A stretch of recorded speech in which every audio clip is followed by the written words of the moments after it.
નમસ્કાર મિત્રો, standard 11 chemistry chapter number 4 છેલ્લે સંયોજકતા બંધનવાદ વેલેન્સ બોન્ડ થિયરીની વાત આપણે કરતા હતા. વેલેન્સ બોન્ડ થિયરી પ્રમાણે H2 અણુનું નિર્માણ કેવી રીતે થઈ શકતું હશે એ આપણે સમજ્યા હતા. H2 અણુની બાબતમાં આપણે ગયા વખતે આકર્ષણ અપાકર્ષણ બળો અને એના આધારે H2 અણુ કેવી રીતે નિર્માણ પામી શકતો હશે એટલી વિગત જોઈ હતી. અને H2 ની બંધ લંબાઈ 74 pm એ પણ જોયું હતું. હવે આગળ સંકરણ અને આ સંકરણની મદદથી બંધ કોણ અણુનો આકાર કેવી રીતે દર્શાવી શકાય એના વિશે સમજવું છે. પણ એના વિશે સમજીએ એની પહેલા થોડીક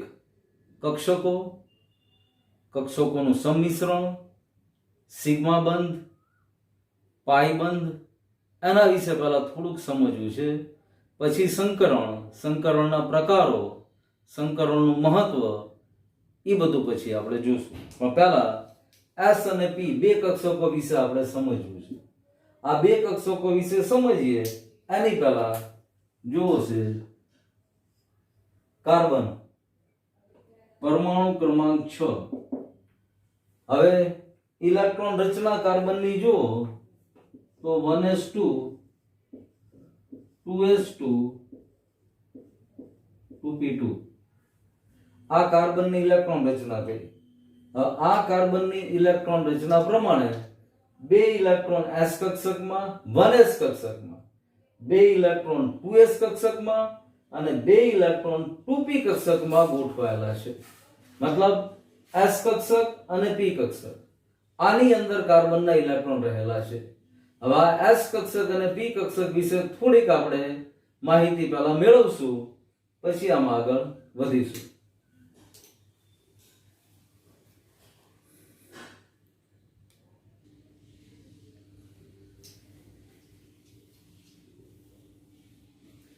એટલે કાર્બન વિશે કહીએ તો કાર્બનના 6 ઇલેક્ટ્રોન, તો 6 ઇલેક્ટ્રોનમાંથી બે ઇલેક્ટ્રોન s કક્ષકમાં, બીજા બે ઇલેક્ટ્રોન પણ s કક્ષકમાં પણ 2s કક્ષકમાં અને બે ઇલેક્ટ્રોન p કક્ષકમાં. હવે આવી આખી ઇલેક્ટ્રોન રચના મતલબ જે 10મા ધોરણ સુધી ભણ્યા હતા એની આખી અલગ પ્રકારની ઇલેક્ટ્રોન રચના. 10મા ધોરણ સુધી કાર્બનની કોઈ ઇલેક્ટ્રોન રચના આપણને પૂછતું તો આપણે બોલતા 2,4. પહેલી કક્ષામાં બે ઇલેક્ટ્રોન, બીજી કક્ષામાં 4 ઇલેક્ટ્રોન. આ એની જ ઇલેક્ટ્રોન રચના છે. હવે થોડા મોટા થઈ ગયા ને એટલે આખી અલગ રીતે આને સમજૂતી સાથે સમજવાની. અને આ બધી સમજૂતી પરમાણુય રચના વાળા બીજા પાઠની અંદર છે. અત્યારે આપણે આને અનુલક્ષીને થોડીક s કક્ષક અને p કક્ષક વિશેની માહિતી જોતી છે, એટલા માટે આપણે આ જોઈએ છીએ. હવે s કક્ષક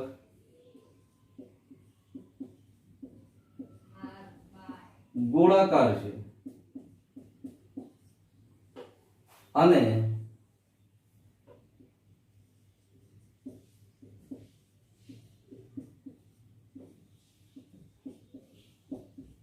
એક પ્રકાર ધરાવે છે. S કક્ષકના મતલબ બીજા કોઈ પ્રકાર નથી. અને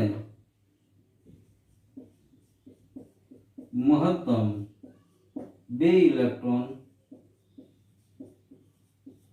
સમાવી શકે છે. S કક્ષકની વાત કરીએ. આકાર કેવો? તો કે ગોળાકાર. પ્રકાર તો કે એક જ માત્ર પ્રકાર અને મહત્તમ બે ઇલેક્ટ્રોન સમાવી શકે. આવી જ રીતે p કક્ષક વિશે જો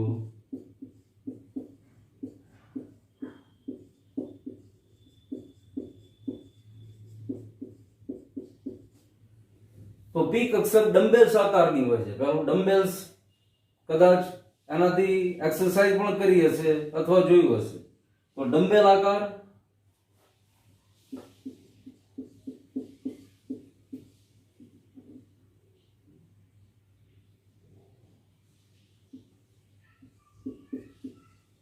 ત્રણ પ્રકારની p કક્ષક હોય: px, py, pz.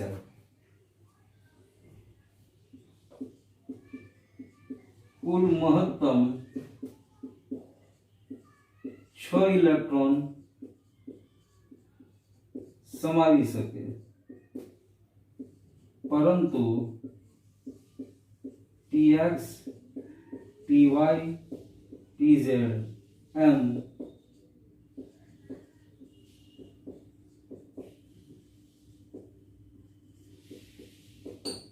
દરેકમાં મહત્તમ 2 ઇલેક્ટ્રોન. પી કક્ષક પાસે ટોટલ 3 પ્રકારની પી કક્ષકો છે. px છે, py છે અને pz છે. આકાર ડમ્બેલ છે, આવા આકારની. હવે આલેખાત્મક રજૂઆત જુઓ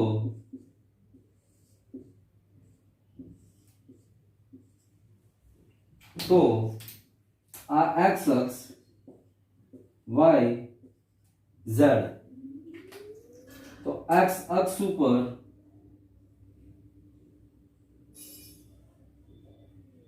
px, એવી જ રીતે y અક્ષ ઉપર જુઓ py અને z ઉપર જુઓ તો pz. પણ ત્રણેય પી કક્ષકનો આકાર ડમ્બેલ આકારનો છે. એક પી એક કક્ષકની અંદર મહત્તમ 2 ઇલેક્ટ્રોન ગોઠવાતા હોય. તો આ થઈ એસ કક્ષક અને પી કક્ષકની સમજૂતી. આપણે જે ભણવું છે એના પૂરતી. બાકી આપણા બીજા પાઠની અંદર આપણે જોઈએ પરમાણુય રચના વાળો તો એસ કક્ષક, પી કક્ષક, ડી કક્ષક અને એફ કક્ષક એમ 4 કક્ષકો. ડી કક્ષકના 5 પ્રકાર, આના જેમ પી ના 3 પ્રકાર છે એમ ડી કક્ષક 5 પ્રકારની ટોટલ 10 ઇલેક્ટ્રોન સમાવી શકે. એફ કક્ષક 7 પ્રકારની અને 14 ઇલેક્ટ્રોન સમાવી શકે. પણ એ પરમાણુય રચના વાળા પાઠમાં ડિટેલ્સમાંની સમજૂતી છે. અત્યારે આપણે જે સંકરણ સમજવું છે ને, આપણે સંકરણ અત્યારે એસપી પૂરતું અથવા એસ અને પી કક્ષક જોડાયેલી હોય ત્યાં પૂરતું સમજવું છે. એટલે આ એસ કક્ષક અને પી કક્ષકની માહિતી આપણે મેળવી. ફરીવાર થોડુંક ફટાફટ રિપીટ કરી દઈએ તો એસ કક્ષકનો પ્રકાર કોઈ નથી અથવા તો એક જ પ્રકારની એસ કક્ષક હોય. એસ કક્ષકમાં મહત્તમ 2 ઇલેક્ટ્રોન સમાઈ શકે. વાત પૂરી એસ કક્ષકની. બીજું, હા, આકાર ગોળાકાર છે. બીજી પી કક્ષક, તો પી કક્ષકમાં મહત્તમ 6 ઇલેક્ટ્રોન આવી શકે, પરંતુ પી કક્ષકના 3 પ્રકાર છે. એક એક પી કક્ષકમાં 2 ઇલેક્ટ્રોન એમ px py અને pz મહત્તમ 6 ઇલેક્ટ્રોન છે. પી કક્ષકનો આકાર ડમ્બેલ આકારનો છે અને અક્ષીય ગોઠવણી આવી રીતની હોય. બસ આટલી માહિતી આપણે એસ અને પી કક્ષક વિશેની જરૂરી છે. હવે આ એસ કક્ષક અને પી કક્ષકોનું સંમિશ્રણ કેવી રીતે થાય? સંમિશ્રણ થવું એટલે એકબીજામાં ભળવું અને એકબીજામાં ભળી સિગ્મા બંધ અને પાઈ બંધ કેવી રીતે નિર્માણ પામે છે એના વિશે સમજવું છે. પણ આના વિશે સમજીએ પહેલા એક ક્લિયર વાત કરી લઈએ. સિગ્મા બંધ અને પાઈ બંધ નવી વસ્તુ છે આપણી સામે. 10મા ધોરણની અંદર મિથેન, ઇથિન, ઇથાઇન આવું આલ્કેન, આલ્કીન, આલ્કાઇન શ્રેણી તમે ભણી ગયા. અને એમાં થોડુંક યાદ આવતું હોય તો ઇથિનમાં ડબલ બોન્ડ હતા કાર્બન કાર્બન વચ્ચે. તો આ કાર્બન કાર્બન વચ્ચેના ડબલ બોન્ડમાં એક સિગ્મા પ્રકારનો બંધ હતો ને બીજો પાઈ પ્રકારનો બંધ હતો.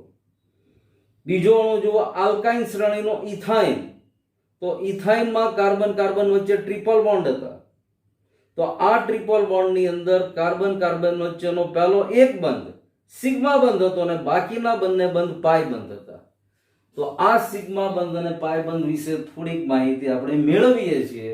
એટલે કદાચ આમાં નવીનતા લાગે કે ભાઈ આ 6 જેવો નંબર દેખાય, 6 જેવો દેખાય, પણ આ 6 નથી, સિગ્માની નિશાની છે. અહીંયા પાઈ લખ્યું એટલે પાઈ એટલે તરત જ મગજમાં 3.14 અથવા 22/7 આવવા માંડે. પણ એની સાથે આ પાઈ બંધને કોઈ મતલબ નથી. પાઈની કિંમત આપણે ગાણિતિક રીતે 22/7 અથવા 3.14 લઈએ છીએ. એ વાત ગાણિતીય પૂરતી છે. અહીંયા બંધ પૂરતી વાત છે. તો સિગ્મા અને પાઈ બંધ જ્યારે એક કરતા વધારે બંધ બનતા હોય, એક બંધ બનતો હોય તો સિગ્મા બંધ જ બને. પણ જ્યારે કોઈ પણ અણુમાં 2 અથવા એની કરતા વધારે બંધ બનતા હોય ત્યારે પાઈ બંધ પ્રકારનો બંધ પણ બનતો હોય છે. પહેલા સિગ્મા બંધ જ બનવાનો, પછી પાઈ બંધ બનવા માંડે છે. તો આ સિગ્મા અને પાઈ બંધ કેવી રીતે બનતા હોય છે, કક્ષકોનું કેવી રીતે સંમિશ્રણ થાય અને સિગ્મા અને પાઈ બંધ બને, એ આપણે પહેલા જોઈએ છીએ. હવે સિગ્મા અને પાઈ બંધ પૈકી સૌથી પહેલા સિગ્મા સહસંયોજક બંધ સમજીએ. તો સિગ્મા સહસંયોજક બંધ અલગ અલગ બીજા બે નામથી પણ ઓળખાય. અક્ષીય સંમિશ્રણ એને કહેવાય અથવા શીર્ષ સંમિશ્રણ કહેવાય. કેવી રીતે સિગ્મા બંધનું નિર્માણ થતું હોય છે? તો કે આ પ્રકારનો સહસંયોજક બંધ આંતરકેન્દ્રીય અક્ષ પર બંધન પામતી કક્ષકોના છેડાથી છેડા, દાખલા તરીકે પહેલા SS સંમિશ્રણ સમજીએ. આ એક S કક્ષક, આ બીજી S કક્ષક, આ બંને એકબીજાની નજીક આવે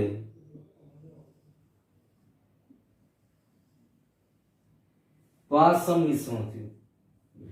આના આ છેડાથી છેડા બંને વચ્ચે સંમિશ્રણ થયું, એટલા માટે આને શીર્ષ સંમિશ્રણ તરીકે પણ ઓળખવામાં આવે છે. તો એક સિગ્મા બંધ SS સંમિશ્રણથી આવી રીતે બની શકે. હમણાં જ આપણે સમજ્યા S કક્ષકનો આકાર ગોળાકાર છે. તો એક S કક્ષક અર્ધપૂર્ણ, બીજી એક S કક્ષક અર્ધપૂર્ણ, બંને અર્ધપૂર્ણ S કક્ષકો એકબીજા સાથે સંમિશ્ર થઈ આવી રીતની સંમિશ્ર કક્ષકો આપે. એવી જ રીતે SP સંમિશ્રણ. તો S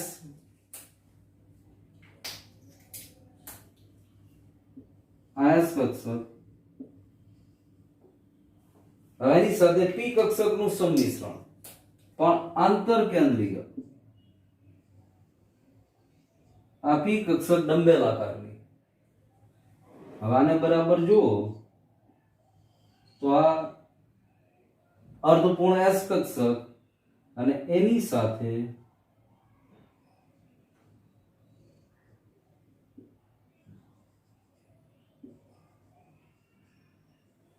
આ SP સંમિશ્રણ થયું, આ SS સંમિશ્રણ થયું, આ SP સંમિશ્રણ થયું. તો પણ રચાતો બંધ સિગ્મા બંધ છે. એક S અર્ધપૂર્ણ કક્ષક, બીજી P અર્ધપૂર્ણ કક્ષક, અને આ બંનેનું સંમિશ્રણ થાય, આંતરકેન્દ્રીય સંમિશ્રણ અથવા આંતરકેન્દ્રીય અક્ષ પર સંમિશ્રણ થાય તો જે બંધ રચાય એ પણ સિગ્મા બંધ છે. એવી જ રીતે બંને PP કક્ષક PP કક્ષક સાથે સંમિશ્રણ થાય. પહેલી P કક્ષક, બીજી P કક્ષક,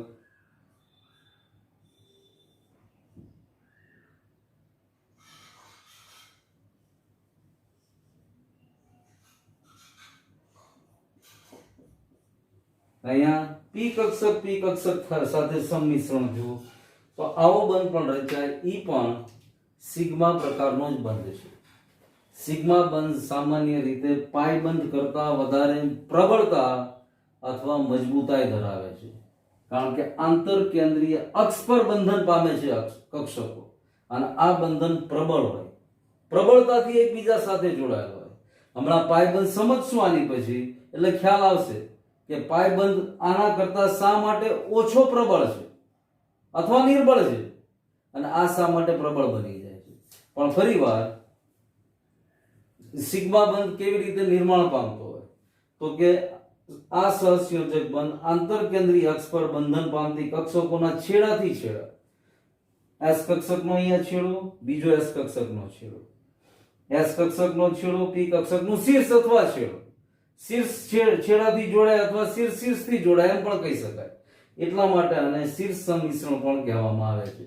હવે જો પરમાણુમાં બંધન આવા પ્રકારે થયું હોય, એક S કક્ષક, બીજા પરમાણુની પણ બીજી અર્ધપૂર્ણ S કક્ષક, તો ચોક્કસ એમાં સિગ્મા બંધ બને.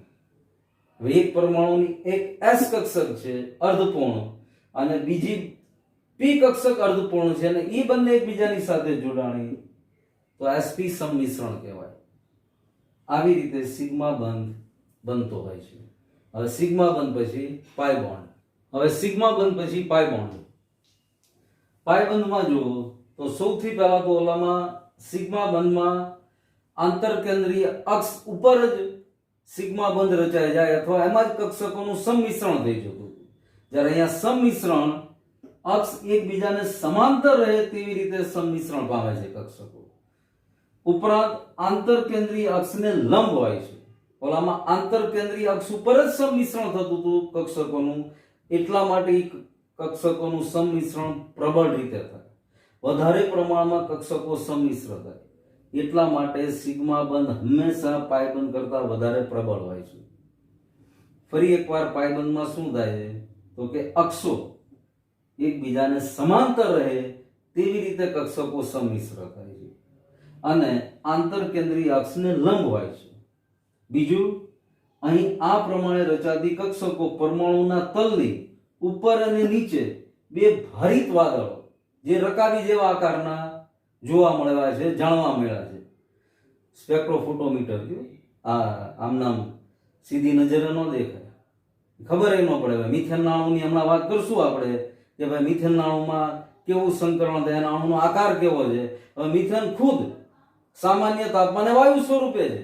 સીએનજી માં વપરાતો મુખ્ય વાયુ ઘટક, કોમ્પ્લેક્સ નેચરલ ગેસમાં વપરાતો મુખ્ય ઘટક મિથેન વાયુ છે. હવે એને નરી આંખે જોવાતો જ નથી, પણ એના અણુને સ્પેક્ટ્રોફોટોમીટર દ્વારા આધુનિક ટેકનોલોજીની મદદથી તપાસવામાં આવ્યો ત્યારે ખબર પડી છે કે ભાઈ મિથેનના અણુમાં હાઇડ્રોજન કાર્બન હાઇડ્રોજન વચ્ચે 109 ડિગ્રી 28 મિનિટનો ખૂણો છે. તો અહીંયા પાયબંધમાં જ્યારે આવી કક્ષકો પાયબંધ બનાવે, એકબીજાને સમાંતર ગોઠવાય, ત્યારે જે પરમાણુઓ આમાં જોડાયેલા છે એ પરમાણુની ઉપરના ભાગમાં અને પરમાણુની નીચેના ભાગમાં આખું ભારિત વાદળ જેવી રચના બનાવે, જે રકાબી જેવી હોય છે. સમજીએ છીએ આપણે. જો આ પહેલી પી કક્ષક વત્તા એને સમાંતર હોય એવી બીજી પી કક્ષક, આ બંને એકબીજાને સંમિશ્ર થાય. હવે આ સંમિશ્રણ જોવો તમે, ઓલા જેવું ધારદાર અથવા સોલિડ સંમિશ્રણ નથી અને આને આવી રીતે પણ દર્શાવી શકાય.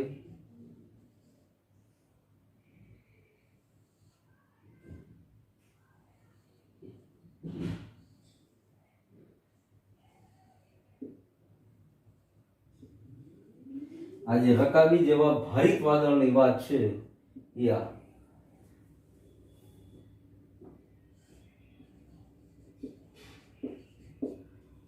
આ પી કક્ષક,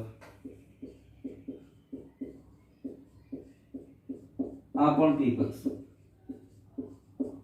પી કક્ષક px py pz પ્રકારની હોય છે એટલે એની અંદર આવીને પાઈ પણ સંભવી શકે છે, પણ શરત આ બંને એકબીજાને સમાંતર હોવી જોઈએ અને આંતરકેન્દ્રીય અક્ષને લંબ હોવી જોઈએ. તો આ પાઈ બંધ થયો. હવે અહીંયા સંમિશ્રણ સિગ્મા બંધ અથવા જે હમણાં સિગ્મા જોડાણ જોયું આપણે, SS કક્ષકોનું સંમિશ્રણ, SP કક્ષકોનું સંમિશ્રણ, PP કક્ષકોનું સંમિશ્રણ. અહીંયા PP નું સંમિશ્રણ થયું, P કક્ષકની સાથે જ P કક્ષક જોડાણ, પણ આ P કક્ષક એકબીજાની સાથે સમાંતર હોય એવી રીતે જોડાણ. ત્યારે સિગ્મા બંધની અંદર તમે જુઓ આંતરકેન્દ્રીય અક્ષની ઉપર જ જોડાણ હતું, એટલા માટે એ વધારે પ્રબળ રીતે એકબીજાની સાથે જોડાયેલી હતી. જ્યારે અહીંયા જોડાણમાં એવી પ્રબળતા જોવા મળતી નથી, એટલા માટે પાઈ બંધ સિગ્મા બંધની સરખામણીમાં નિર્બળ છે. ઉપરાંત બીજી ખાસ બાબત, જ્યારે એક કરતા વધારે બંધ બનતા હોય ત્યારે પાઈ બંધનું નિર્માણ થવા માંડે. પહેલો સિંગલ બોન્ડ જે બને એ હંમેશા સિગ્મા પ્રકારનો સહસંયોજક બંધ, પછી બીજો ત્રીજો ને આવા પ્રકારના બંધ બનવા માંડે ત્યારે પાઈ બંધનું નિર્માણ થાય. હવે આમાં કદાચ એવું બને કે ભાઈ આ શું સિગ્મા બંધ, કેવી રીતે પાઈ બંધ, શું સમજ ન પડતી હોય, મે બી બની શકે, પણ આ આગળ જોતા જશું ને એટલે બધો જ આઈડિયા ક્લિયર થઈ જશે. બધી જ વસ્તુ સમજાઈ જશે કે આપણે શું ખરેખર સમજવા માંગીએ છીએ. અહીંયા ખાલી મિથેનના સંકરણથી પૂરું નથી થતું. આપણે આગળ H2O માં સંકરણ, ઇથિનમાં સંકરણ, ઇથાઇનમાં સંકરણ, કેટલા બધા સંકરણ આપણે ભણશું અને એ બધા સંકરણ જેમ જેમ ભણતા જશું એમ સંકરણ શું છે, શું મહત્વ છે એનું, સંકર કક્ષકો કોને કહેવાય, આ બધો જ આઈડિયા આવવા મળશે. પણ આ ચર્ચા કરી આપણે અહીંયા સુધી સિગ્મા બંધ અને પાય બંધ સુધી. હવે આપણે સંકરણ વિશે ભણીએ છીએ અને ખાસ એમાં પહેલા સીધું ઉદાહરણ લઈ લઈએ છીએ મિથેનમાં થતું સંકરણ, અને પછી સંકરણ શું છે, સંકરણનું મહત્વ કેવી રીતે છે, સંકરણ માટે અગત્યના મુદ્દાઓ કયા કયા છે, એની પછી આપણે જોશું. પહેલા એક ઉદાહરણ સમજીએ ને એટલે આ બધું શું આપણને ટેક્સ્ટ બુક વાળા કહેવા માંગે છે એ સ્પષ્ટ થઈ જાય. એટલે હવે મિથેનમાં થતું સંકરણ અને સંકરણ વિશે સમજીએ છીએ, પણ એની પહેલા સિગ્મા અને પાય બંધન હજી એકવાર બરાબર રીતે જોઈ લેજો. હવે સંકરણ એટલે શું, તેને લગતી તમામ વિગતો આ બધું સમજવું છે આપણે, પણ આને સમજીએ એની પહેલા સીધું પહેલા ઉદાહરણ સમજીએ છીએ. ઉદાહરણ સમજીએ ને એની પછી તરત જ ખ્યાલ આવવા મળશે કે ભાઈ સંકરણ કોને કહેવાય, સંકરણને લગતા અમુક અગત્યના મુદ્દાઓ કયા કયા છે, કઈ કઈ અગત્યની બાબતો છે. સૌથી પહેલા મિથેન CH4 મિથેનનું અણુસૂત્ર છે. હવે મિથેનની અંદર એક કાર્બનનો પરમાણુ અને 4 હાઇડ્રોજનના પરમાણુ ગોઠવાયેલા છે. કાર્બનની ધરા અવસ્થામાં ઇલેક્ટ્રોન રચના છે. હિલિયમ એટલે 1s2 2s2 2p2 અને હાઇડ્રોજનની ઇલેક્ટ્રોન રચના 1s1 છે. મિથેનના અણુમાં કાર્બન અને હાઇડ્રોજન બે પરમાણુ જોડાયેલા છે, એટલા માટે બેની જ ઇલેક્ટ્રોન રચના મેં અહીંયા લખી. હવે કાર્બન ઉત્તેજિત અવસ્થામાં આવે, બોન્ડિંગ કરવા માટે બીજા પરમાણુ સાથે જોડાવા માટે તૈયાર થાય ત્યારે કાર્બન એની ઉત્તેજિત અવસ્થામાં લાવવામાં આવે. પરમાણુ ક્રમાંક 6 નો 6 હિલિયમ. પણ ઉત્તેજિત અવસ્થામાં કાર્બન જ્યારે આવે ત્યારે 2s1 2p3 s કક્ષકના બે ઇલેક્ટ્રોનમાંથી એક ઇલેક્ટ્રોન p કક્ષકમાં દાખલ થઈ જાય. આપણને ખબર છે, હમણાં જ આપણે ભણ્યા p કક્ષકોના 3 પ્રકાર છે, px py pz. એટલે હવે અહીં આગળ હું કક્ષકો દોરું તો જુઓ 2s કક્ષકની અંદર એક ઇલેક્ટ્રોન,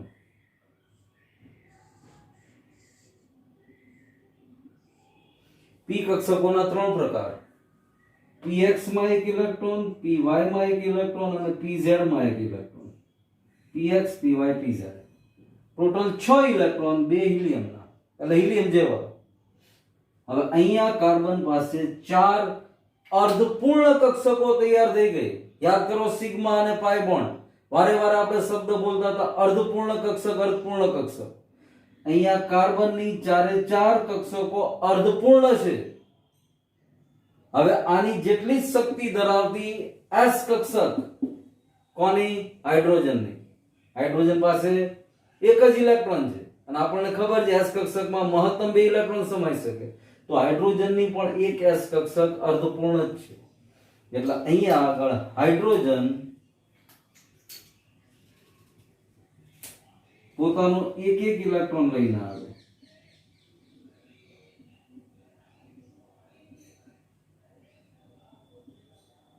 જો ચારેય અર્ધપૂર્ણ કક્ષકોની અંદર હાઇડ્રોજને પોતાનો એક ઇલેક્ટ્રોન, મતલબ હાઇડ્રોજન પાસે એક જ ઇલેક્ટ્રોન છે, પણ 4 હાઇડ્રોજન ભેગા થઈને 4 અર્ધપૂર્ણ કક્ષકને પોતાના ઇલેક્ટ્રોન આપી કક્ષકોને પૂર્ણ કરી શકે છે.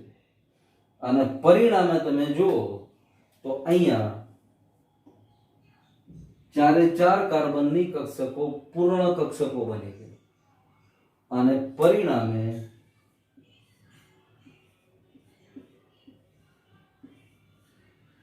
CH4 ના અણુમાં sp3 સંકરણ થયું.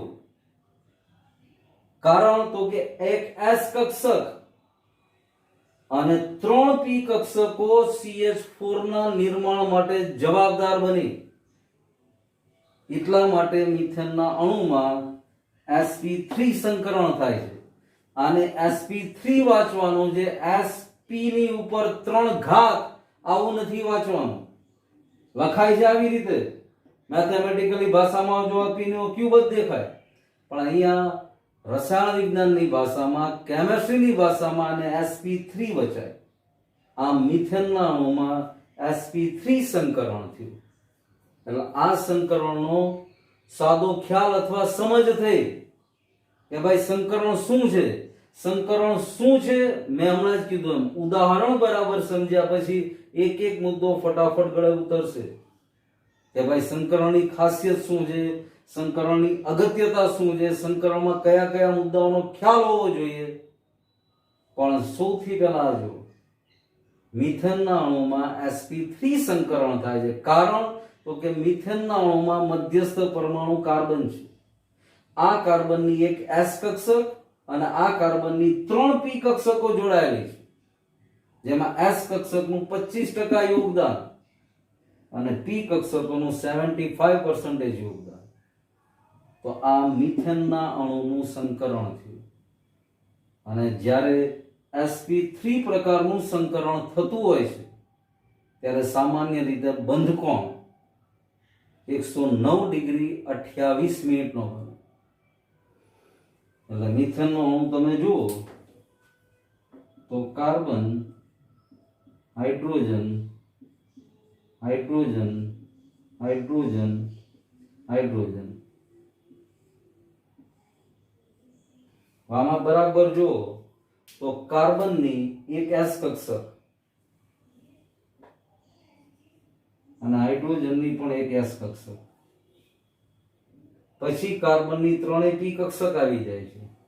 તો આ કાર્બનની p કક્ષક એની સાથે હાઇડ્રોજનની s કક્ષક, કાર્બનની p કક્ષક હાઇડ્રોજનની s કક્ષક, કાર્બનની p કક્ષક હાઇડ્રોજનની s કક્ષક, અને આખો અણુનો આકાર સમચતુષ્ફલકીય બને છે. સાથે સાથે HCH બંધકોણ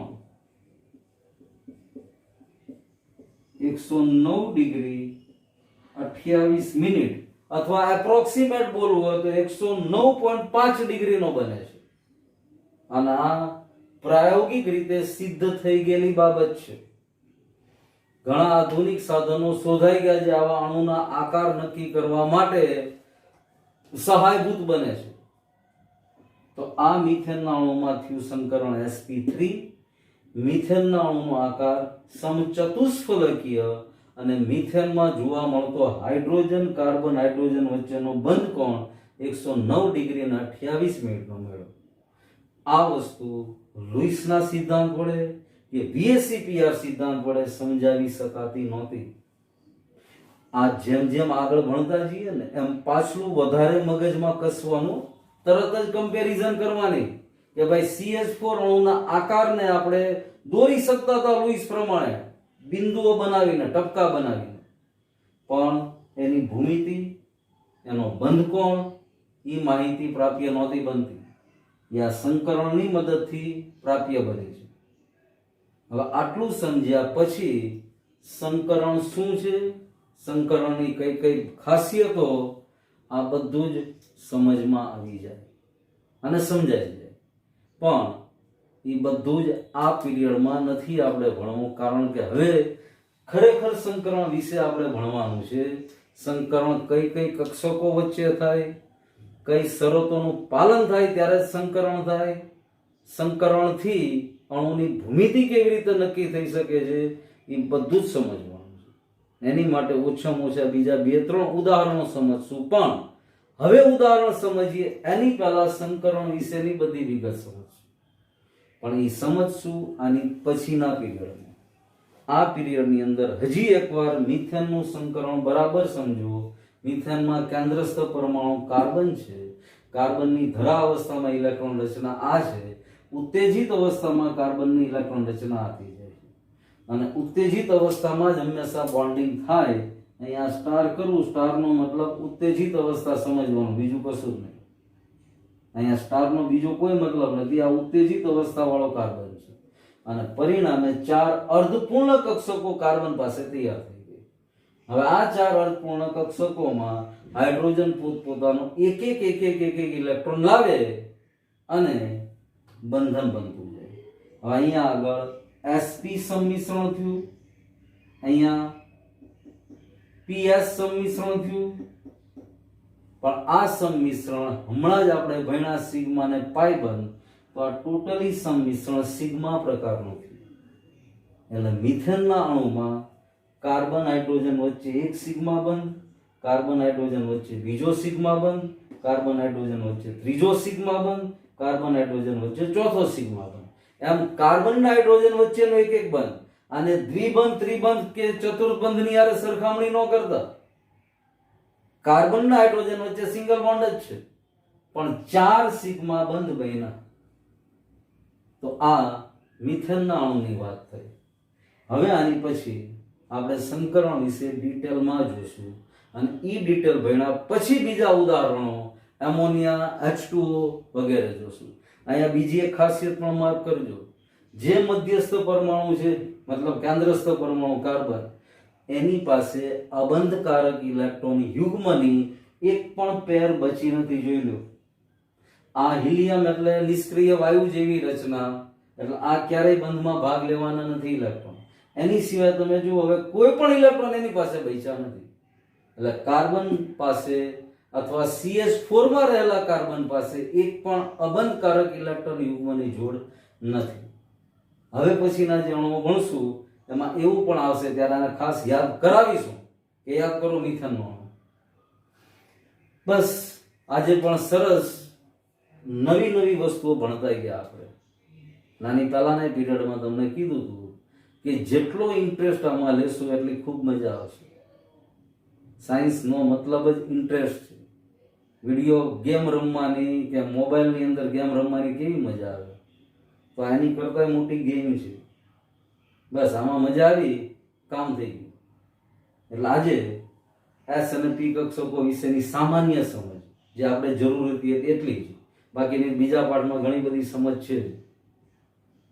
કક્ષકોનું સંમિશ્રણ થઈ સિગ્મા ને પાય બંધ કેવી રીતે રચાય એની વાત કરી. પછી સંકરણ હજી અધ્યાહારમાં જ આના વિશે ઘણું ભણવાનું છે. અને મિથેનના અણુમાં થતું સંકરણ ટેક્સ્ટ બુકની અંદર સીધું પેરાગ્રાફમાં જ આપ્યું છે, પણ સારી રીતે આપણે સમજી શકીએ એટલા માટે આવી રીતના તમારી સામે બોર્ડ ઉપર રજૂ કર્યું છે. હવે આજના વર્કની અંદર પણ CPR સિદ્ધાંત, લુઈસ, અષ્ટકનો નિયમ, અષ્ટકના નિયમની મર્યાદાઓ, આ બધું સતત લખે જવાનું, રિવિઝન ઉપર રિવિઝન કરવાનું. તો આ બધું જ સહેલાઈથી નવું ભણતા GSE પણ યાદ રહી જશે, અને જૂનું જે ભણાઈ ગયું છે એ પણ યાદ રહેશે. હવે આમાં કોઈ જગ્યાએ કોઈ પ્રકારનો ડાઉટ, આ કાર્બનનો મધ્યસ્થ પરમાણુ જો ભાઈ,